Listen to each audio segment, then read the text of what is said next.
Laura Medeiros nos traz o Correio da Semana. Laura.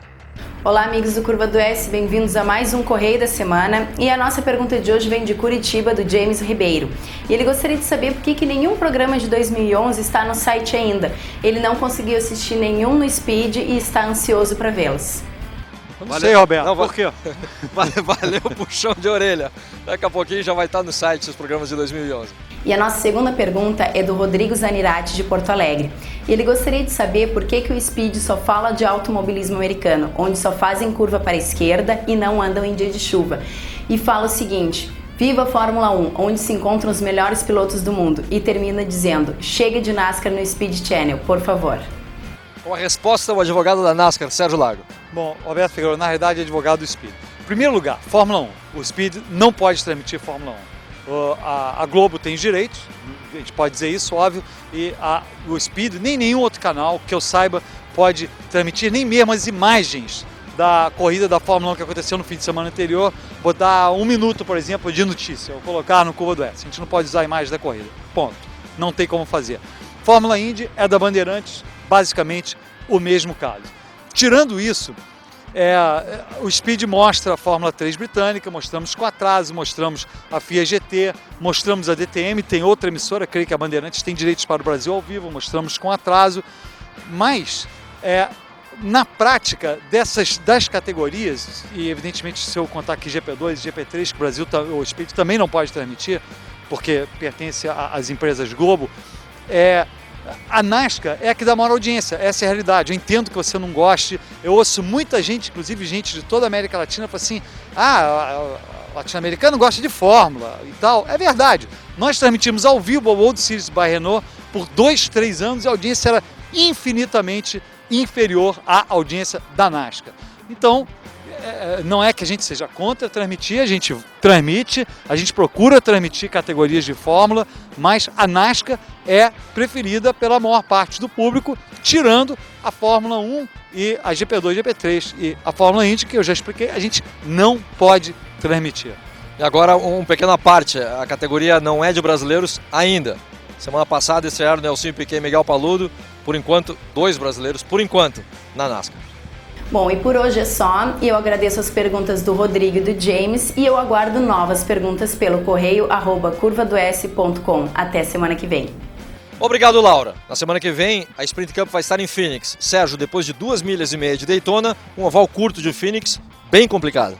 Um oval no deserto da praia do litoral da Flórida para o deserto do oeste norte-americano, mas um oval bastante interessante, um oval que tem as curvas 1 e 2 diferentes das curvas 3 e 4, o oval foi reformulado, está renovado também, assim como a pista de Daytona, e eu gosto das provas de Phoenix.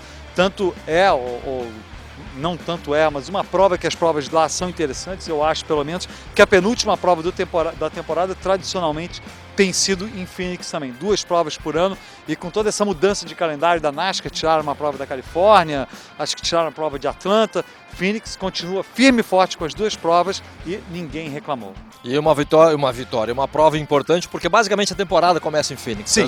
Os pilotos começam a trabalhar realmente nos carros, não são carros, não tem vácuo, não tem trenzinho, não tem nada disso.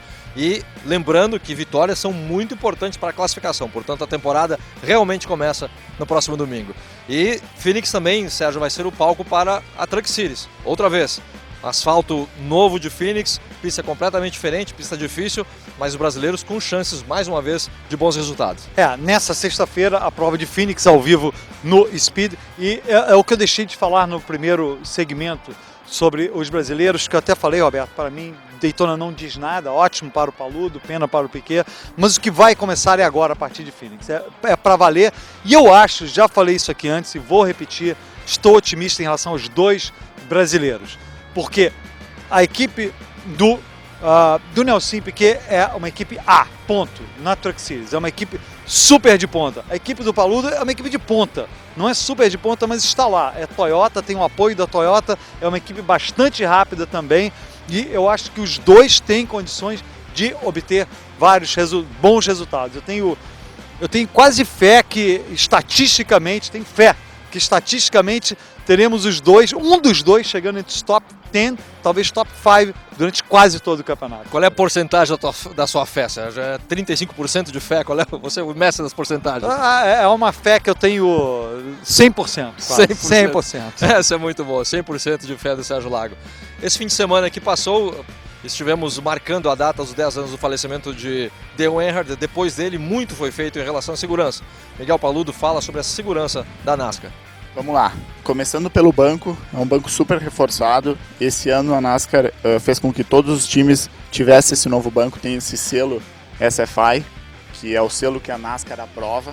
E aqui ao redor do banco a gente pode perceber, tem uma barra ao redor dele, vai daqui até o outro lado, que reforçou a estrutura do banco. Então qualquer impacto lateral, essa estrutura do banco vai ajudar ainda mais. A gente tem um switch aqui no volante. Esse switch foi obrigatório também, que assim que eu apertar ele, toda a elétrica do carro, qualquer coisa que estiver ligada nele, apaga totalmente. Então é uma questão de segurança. Se a gente olhar o Santo Antônio lá do outro lado, não sei se dá para ver muito bem, mas a gente tem 3 barras, 4 com a última. Então o impacto lateral e essa absorção é muito maior. Então são medidas que a NASCAR toma. E por isso que 10 anos depois, graças a Deus, ninguém mais se feriu. Outra coisa importante, não no carro e não menos importante, toda vez que eu vou para a pista, não importa se eu corri na sexta-feira e estou correndo na próxima sexta-feira, eu tenho que deixar meu macacão, capacete, sapatilha, luva, tudo no carro, e vem um fiscal da NASCAR e aprova para aquela corrida. Então é uma fiscalização super rigorosa e eles são muito bons nisso. Roberto, acho que o Paludo explicou bem, algumas das seguranças, das medidas de segurança no carro dele, especificamente no carro da Truck Series, mas deu para ter uma ideia do cuidado que a NASCAR tem com a segurança. Eu acho que esse é o principal legado do Dale Earnhardt Sr., depois da morte do Dale Earnhardt Sr., principalmente para os pilotos da NASCAR. Eu não estou inventando isso, eu li isso num artigo, mas eu concordo inteiramente com o que foi dito, adoto isso, e eu acho que ele contribuiu, claro, para a torcida, contribuiu para o esporte, contribuiu para os fãs, mas a segurança foi uma volta de 180 graus depois da morte dele. Nenhum piloto morreu de 2001, em 10 anos, nenhum piloto morreu numa categoria principal da NASCAR, e eu acho que foi graças às medidas de segurança adotadas depois da morte dele, sim. Muito bem, vamos encerrar o programa mostrando algumas imagens do Intimidador. Eu sou Roberto Figueiredo, junto com o Sérgio Lago. A gente se vê semana que vem no Curva do S. E não esqueça, o lugar de correr é na pista. Até lá.